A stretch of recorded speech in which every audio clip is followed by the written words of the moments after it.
আমাদের ঘাটালের মহকুমা শাসক সুমন বিশ্বাস মহাশয় উনি প্রতি বছরই ওনার জন্মদিনে রক্তদান করে মানুষের কাছে এই বার্তাই পৌঁছায় যাতে সবাই বিবাহ অন্নপ্রাশন সমস্ত ধার্মিক অনুষ্ঠানে এরকম সমাজসেবামূলক কাজ এবং রক্তদানের মধ্য দিয়ে দিনটাকে উৎসর্গ করলে কাজটা অনেক ভালো হয়। তাই ওনার বার্তা এটাই, তাই তো স্যার? একদম। এখন ঘাটালে অনেকেই কিন্তু বিয়েতে রক্তদান শিবির করছে, মানে এই বছরে প্রায় 10-12টা বিয়ে হয়েছে, রক্তদান শিবির হয়েছে সেখানে। সবটাই মূলত দাসপুর কেন্দ্রিক, দাসপুর 1 এবং 2 ব্লকে হয়েছে এগুলো, এবং অন্নপ্রাশনে রক্তদান শিবির হচ্ছে এখন অনেক। তো এটা আস্তে আস্তে বাড়ছে, নিজস্ব ব্যক্তিগত অনুষ্ঠানে রক্তদান করা। অনেকেই রক্তদান করে, জন্মদিনে করেন, ছবিটা দিচ্ছেন ফেসবুকে, আমরা দেখতে পাচ্ছি। এটা খুব ভালো একটি উদ্যোগ। আমরা অনুরোধ করবো সবাই এটা করতে পারেন। আপনার আশেপাশে প্রচুর শিবির হয়, প্রায় প্রতিদিনই শিবির হয়। তো সেই আপনার জন্মদিনে কোনো শিবিরে গিয়ে রক্তদান আপনি করতেই পারেন, বা সেরকম হলে আপনি ব্লাড ব্যাংকে এসেও করতে পারেন, কোনো সমস্যা হয় নেই। রক্তদান করুন, নিয়মিত রক্তদান করা উচিত সবার সুস্থ মানুষের। এক ইউনিট রক্তে কিন্তু এখন 4 জনের জীবন বাঁচানো সম্ভব, কারণ এখন প্রত্যেকটি রক্তই ব্লাড ব্যাঙ্কগুলি আছে, সমস্ত ব্লাড ব্যাঙ্কেই যে রক্ত সংগ্রহ হয় সবটাই কিন্তু এখন বিভাজিত হয়, 4টি উপাদানে বিভাজিত হয়: রক্ত, লোহিত কণিকা, শ্বেত কণিকা, অনুচক্রিকা এবং রক্তরস, এবং যে যার যে উপাদানটি দরকার তাকে সেটি দিয়ে জীবন বাঁচানো যায়। তো এই জন্য অনুরোধ করবো আপনারা রক্তদান করুন। সামনেই কিন্তু গ্রীষ্মকাল আসছে, এখন হয়তো রক্তের সংকট নেই, কিন্তু মার্চ মাস থেকে, মূলত পরীক্ষা সিজন থেকেই শুরু হয়, কারণ পরীক্ষার সময় শিবির কম হয়। মাধ্যমিক পরীক্ষা সামনে, এইচএস পরীক্ষা, তারপর থেকেই শিবির আরও কমে যাবে, কারণ গরমের প্রখর দাবদাহে এই মার্চ, এপ্রিল, মে, জুন এই 4টি মাস কিন্তু রক্তদান খুব কম হয়, শিবিরও কম হয়। আমরা অনুরোধ করবো এই সময়টাতে আপনার ব্যক্তিগত অনুষ্ঠানগুলিতে রক্তদান শিবির করুন, এবং প্রাতিষ্ঠানিক রক্তদান, বিভিন্ন অফিস, তারা যদি এই সময়টাতে এগিয়ে আসেন তাহলে যে রক্ত সংকট, গ্রীষ্মকালীন রক্ত সংকট, সেটা দূর হবে। তো আমি সেটাই সবাইকে অনুরোধ করবো। এখানে অনেকে আছেন, পঞ্চাননবাবু আছেন, আমাদের ডাক্তারবাবু আছেন, উনিও চেষ্টা করেন যাতে করে রক্তদান শিবির বেশি করা যায়। বিভিন্ন স্বেচ্ছাসেবী সংগঠনও আছে। গ্রীষ্মকালীন রক্ত সংকট দূর করার জন্য আমরা মাঝে মাঝে মিটিং করে থাকি। আমরা এবছর একটা মিটিং করব এই কিছুদিনের মধ্যেই, বিভিন্ন ক্লাব এবং প্রতিষ্ঠানকে নিয়ে, যাতে করে তারা তাদের ক্যালেন্ডারের মধ্যে মানে প্রতিদিন যেন একটি করে ক্যাম্প ঘাটাল ব্লাড ব্যাংকে থাকে, কারণ ঘাটাল ব্লাড ব্যাংকের প্রচুর রক্তের চাহিদা। মহকুমা ব্লাড ব্যাংকগুলির মধ্যে সবচেয়ে বেশি কালেকশন কিন্তু ঘাটালই করে পশ্চিমবঙ্গের মধ্যে, এটা জেনে রাখা দরকার। তবুও যে ঘাটালের এত নার্সিংহোম আর এতটা এরিয়া, ঘাটাল ব্লাড ব্যাংকের এত পেশেন্টের চাপ ঘাটাল হসপিটালে, এই সব মিলিয়ে রক্তের প্রচুর চাহিদা। সেই চাহিদা সঙ্গে যোগানের সামঞ্জস্য রাখতে গেলে প্রতিদিন একটা করে অন্তত ক্যাম্প ঘাটাল ব্লাড ব্যাংকে আপনাদের দিতে হবে। এই জন্যে গ্রীষ্মকালীন বিভিন্ন অনুষ্ঠান, নাম সংকীর্তন বা যে যা যা হয়, বিয়ে, শ্রাদ্ধ, সেগুলিতে ক্যাম্প করুন, এবং পঞ্চায়েত সমিতি, বিভিন্ন প্রতিষ্ঠান, থানা, সরকারি অফিস সবাই এগিয়ে আসুন, যাতে করে গ্রীষ্মকালে ক্যাম্পগুলো আপনারা করেন।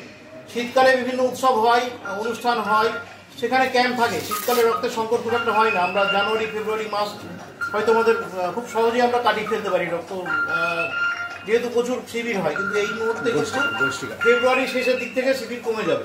তো সেই কারণে আমার অনুরোধ, আপনারা ফেব্রুয়ারি পর থেকে মার্চ, এপ্রিল, মে, জুন এই 4টি মাসে ক্যাম্প করুন। যে যেমনভাবে পারে, নিজের অনুষ্ঠানে, পাড়ার অনুষ্ঠানে, ক্লাবের অনুষ্ঠানে, বিয়ে, অন্নপ্রাশন ইত্যাদিতে, বা বিভিন্ন অফিসে আপনারা যেখানে কাজ করেন সেখানেও ক্যাম্প আয়োজন করুন। যদি কোনো সমস্যা হয় যে ক্যাম্প আয়োজন করতে পারছেন না, ব্লাড ব্যাংক বুকিং হচ্ছে না, তো আমাদের সঙ্গে যোগাযোগ করবেন। আমরা চেষ্টা করবো আপনার ব্লাড ব্যাংক কনফার্ম করে দেওয়ার, কারণ আমাদের এই ঘাটালে অনেক ব্লাড ব্যাংক এসে শিফট করে গেছে, যেহেতু একটি ব্লাড ব্যাংকের এখানে মানে ডেট হয়তো নাও পেতে পারেন আপনার কাঙ্ক্ষিত ডেটে। তো চেষ্টা করবো আমরা আপনার ক্যাম্পটি করে দেওয়ার জন্য। সবাইকেই বলবো রক্তদান করুন, রক্তদান জীবন দান, এবং এর মধ্যে দিয়ে আপনি একটি মানবতার খুব ভালো কাজ করতে পারেন, যেখানে আপনার খুব একটা বেশি ইনভেস্টমেন্ট লাগে না।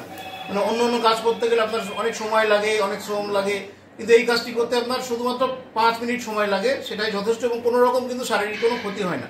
আমরা নিয়মিত রক্তদান করি, আমাদের কিন্তু কোনো কিছু মনে হয় না, আমরা রক্তদান করে নিয়মিত কাজ কিন্তু করতে পারি, কোনো সমস্যা হয় না আমাদের। এবছর পর্যন্ত জন্মদিনে কতবার রক্ত?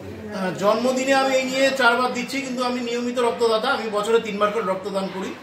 তো বিভিন্ন অনুষ্ঠানে, বিভিন্ন world blood donors day, Indian blood donor day, এইসব বিভিন্ন দিনে আমি দিই, বা নর্মাল যে কোনো অনুষ্ঠানে বা যে কোনো শিবিরে আমি রক্তদান করি। তো আপনাদের বলবো বছরে 3 বার করে রক্তদান করুন। তবে আমার কতবার দিয়েছি এটা আমার গুনে রাখা হয়নি, এই জন্য আমি দাবি করতে পারি না। তবে আমি 50-এর বেশি দিয়েছি, কারণ আমি 18 বছর বয়স থেকে কিন্তু এরকম নিয়মিত রক্তদান করছি এবং আমার বয়স এখন 45 বছর পূর্ণ হলো আজকে। তো আমি এটুকু বলতে পারি, বছরে আমি 3 বার রক্তদান করার চেষ্টা করি। কোনো কোনো বছর হয়তো কোনো কারণে রক্তদান, মানুষের তো জীবন বাঁচবেই। এখন একটা পৃথিবীর সবচেয়ে বড় সমস্যা, সেই সমস্যা হলো বিশ্ব উষ্ণায়ন। এই বিশ্ব উষ্ণায়নের হাত থেকে আমাদেরকে বাঁচতে, এটাই আমাদের সবচেয়ে এখন বড় সমস্যা। মানুষের জীবনদান, একটা রক্ত দিলে 4টা পেশেন্টের প্রাণ বাঁচবে, এটা চিকিৎসাবিদ্যার মতে। সমস্যা সেটা হলো বিশ্ব উষ্ণায়ন। বিশ্ব উষ্ণায়নের হাত থেকে আমরা বাঁচতে আমাদেরকে রক্তদানের সাথে সাথে গাছ লাগাতে হবে, গাছ বাঁচাতে হবে, যেটা আমি দীর্ঘদিন ধরে কাজ করে আসছি। আমি ঘাটাল মহকুমা হাসপাতালে কাজ করি। আজকে ঘাটালের মহকুমা শাসক সুমন বিশ্বাস মহাশয়, ওনার জন্মদিনে উনিও রক্ত দিচ্ছেন, তাই দেখে আমিও রক্ত দিয়ে দিলাম। অনেক সময় আমি যে পেশেন্টগুলো খারাপ থাকে, রক্ত পায় না আমার, কারণ ব্লাড গ্রুপ এ পজিটিভ, অনেক সময় একটু পাওয়া যায় না এই ব্লাড গ্রুপটা, তখন আমি সঙ্গে সঙ্গে সেই পেশেন্টকে রক্ত দিই ব্লাড ব্যাংকে এসে। কিন্তু আমার উদ্দেশ্য, এই হসপিটালে থাকতে থাকতে আমি কাজের সাথে সাথে প্রচুর গাছ লাগিয়েছি, গাছ বাঁচিয়েছি, এবং আজকেও আমি সুস্থভাবে হাসি মুখে রক্ত দিচ্ছি। আমার একটাই উদ্দেশ্য, আপনারা সবাই গাছ লাগান এবং গাছ বাঁচান। আর পঞ্চানন বাবু আমার সামনে দাঁড়িয়ে আছেন, ওনারা রাজনৈতিক কর্মী, কিন্তু ওনাদেরকেও বলবো গাছে এই পেরেক মারাটা চলবে না। তাই তো পঞ্চানন বাবু করবেন না তো? আপনাদের কর্মীর দিকে কিন্তু এটাই বলতে হবে যে পেরেক মেরে গাছে ওই পতাকা লাগানো চলবে না, এটা আমার সবসময় অনুরোধ। আর সবাই রক্ত দিবেন নিয়মিত, বছরে 3 থেকে 4 বার রক্ত দিয়ে যায়। আর সবাই ভালো থাকবেন। পৃথিবীর উষ্ণায়ন কমাতে গেলে গাছ লাগাতে হবে, গাছ বাঁচাতে হবে, এটাই হলো আমার বার্তা। সবাই রক্ত দিন, গাছ লাগান, গাছ বাঁচান, তবেই পৃথিবী বাঁচবে।